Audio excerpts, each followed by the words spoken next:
as you do these things, you want to get into a rhythm of goal setting and accountability, right? So some of the recommendations I've seen is, if you think about it this way, like an annual planning retreat. You know, can I get my team, my leadership team together for 2 days and just really map out the year? Can I do a quarterly offsite? Maybe it's a 1-day event, you know, where we really lay out the quarter. We figure out what our goals are, our SMART goals for that quarter. Can we do monthly sprint planning meetings? We take them to let's plan this month, right? So now we're taking this big, hairy, audacious goal. We're bringing it back down to this year. Now let's bring it back down to this quarter, to this month, to this week, to today, right? So if you can get into that rhythm of goal setting and accountability, you're much more likely to achieve the goals that you set out for, right?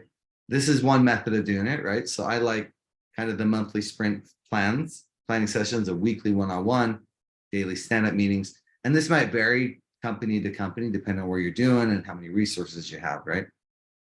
But in an annual meeting, right, for example, it might be a 2-day event.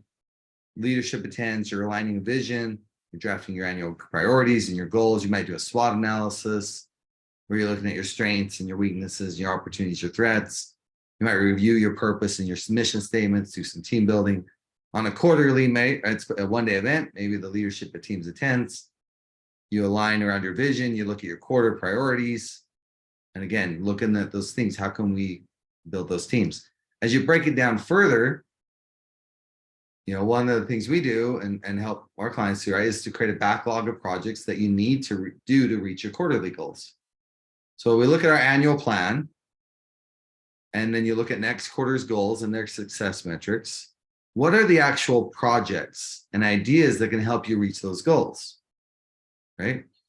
No ideas are bad in this. You're doing a brainstorm. Like, what are the projects that will get us there? Create a list of all the ideas. We then categorize that list by department or the team responsible. And then we can prioritize it based on impact, right? The idea is simple. Prioritize the obstacles and eliminate them one by one, right? I have a goal for the quarter. Okay, I have a clear, SMART goal. I know what I've got to do this quarter. Okay, what are the actual projects that I need to do? And what are those obstacles that are preventing me from doing it? Right? One of the tools that I've had a lot of success with, and I think can help, and we kind of follow this methodology a little bit internally as well at Achieve, is to do a monthly strategy meeting, right? So you get the team together, whoever's involved, you, for 1 or 2 hours, you look at your mission goals, you look at your KPIs, and then you add new projects to your backlog, right? You prioritize those projects. So, okay, great, we could do so many things to help us. Here's the goal. I need 1,000 volunteers this quarter, right? Okay, this month, what can I do to help accomplish those? Okay, so I've got to do this event, got to create a new website, got to send out these emails, right? You can get really specific on those. Put them in a backlog. Prioritize that backlog on impact, right? What I've seen success, especially in the marketing realm, is if you can pick 3 or 4 projects per person that can be completed over the next 3 weeks. Think of it in a 3-week sprint, 1 week off, right? In the next 3 weeks, what can one person accomplish? What are those big projects? Now, typically what you'll find is that there's kind of this like lights on work. I've got to be doing work all the time. And it's just going to be there no matter what I do. And then you've got like these strategic work, things that are coming out of this sprint. And there's a balance. It's usually about a 50-50 balance of like, okay, there's all these things I got to just do to live and survive and to do my job. And then there's these other things I got to do to really make an impact, right? So in this case, if you were to say, okay, I've got this list of projects and I'm going to pick 3 or 4 projects, think of it even like 1 a week, 1 project a week. If you did nothing else and you accomplished just 1 project, guess what? It's going to move the company forward. And then you outline those tasks for that project and you clearly define done. What you can do is you can do, this is called sprint. It's called agile project management. And I morphed it a little bit if anybody's ever familiar with agile. But the idea is you have this sprint, right? And you say, okay, for the next 3 weeks, we're going to accomplish these goals. So and then every day you would have a 10-minute stand-up meeting to talk about those goals. And the idea here is, if you're thinking of it from a sticky note perspective, is like, okay, in my sprint planning meeting, I went through and identified all of these projects that we could do. Let's say Jack has 3 of these projects. Let's take one. Okay, we're going to improve conversion rate on the website. Jack's going to own this project.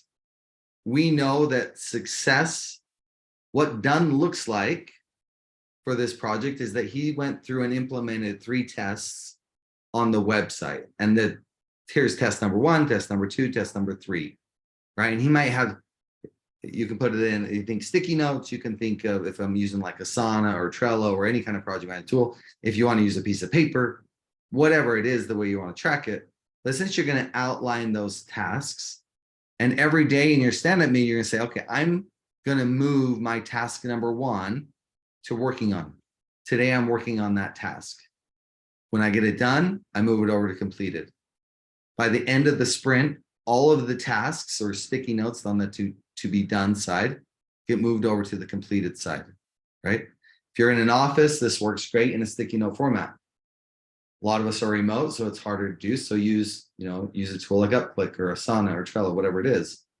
But the idea is like, hey, I've got these tasks I've got these projects, I've broken out the tasks, and I'm going to work on them, and I'm going to hold myself and my team accountable for doing that.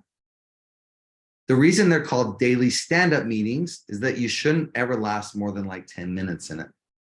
If you're taking too long, then you need to say, hey, let's talk about this afterwards. The reason they stand up is, if you were doing this in person, is you get a little anxious and antsy after standing for 10 minutes and you want to go sit down. That's the whole point. It's meant to just be a status accountability meeting to quickly say, hey, I'm working on this and I have a roadblock here, or I have a need here. I have a challenge that I'm working with on, right?